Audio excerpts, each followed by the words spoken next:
Would you be willing to risk going to jail to get your kid into the university of their choice? Oh, hell no. Accusations of bribery and cheating, all to get kids into prestigious U.S. universities.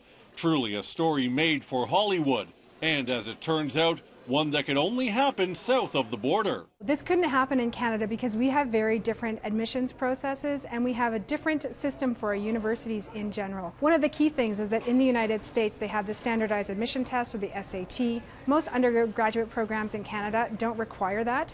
Another reason it's not as big a deal in Canada is because for the most part, it doesn't really matter what university you go to. Many of the universities in Canada have very high quality for all of their degree programs. We don't have the vast differences in educational quality that they have in the United States. This has propagated some of the parents to focus so intently and so specifically on the elite colleges. Canadians also don't seem to care as much about a university's prestige. Obviously you care if it's a quality program, but that only plays into it so much. I actually went to U of T last year and I came back because it was so terrible. So I was miserable there, so I came to UC. There you go. Are you happier here now, or? Yeah, way happier. And I think that there's that implicit understanding that generally we have this high quality education in Canada, whereas in the US, where you take your undergraduate degree can influence the entire trajectory of your career and your life from that point forward. So it's a really critical decision in the United States compared to Canada. But let's say you could bribe your kids into a Canadian university.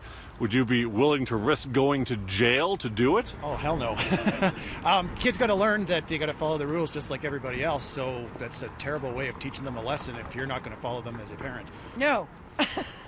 Absolutely not, especially if you can afford to do it yourself. What about students? Do you think your parents would be willing to risk going to jail to get you into the university of your dreams? Definitely not. No, absolutely not. My parents, no. Other people's parents, yes. Absolutely. No questions asked. Yep. We know that, for example, there's a global industry around international test taking, English language proficiency exams, and we also know that some of the essay mills will write entrance exams for students to particular programs, but those are really small scale in comparison to what's happening in the US. So I'm not sure that we have a direct comparison. To the best of my knowledge, the level of bribery that's been shown in that story hasn't existed in Canada ever, as far as I know. In Calgary, Jonathan Muma, City News.